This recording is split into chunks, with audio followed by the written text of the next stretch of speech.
quickly approaching, how can ChildPlus help you keep up with all the documents required by your agency before a participant can be enrolled? Simply install the Pre-Enrollment Checklist from our Module Designer gallery.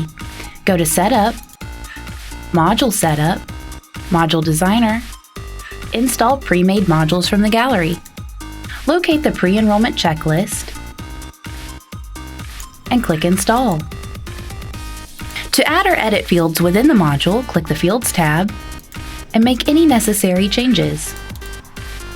From this screen, you can also create reports and configure security for the module.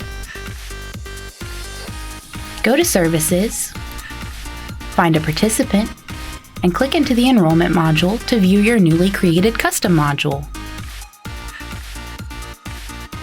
Determine which documents this family has submitted and run reports to determine which documents are needed from this family.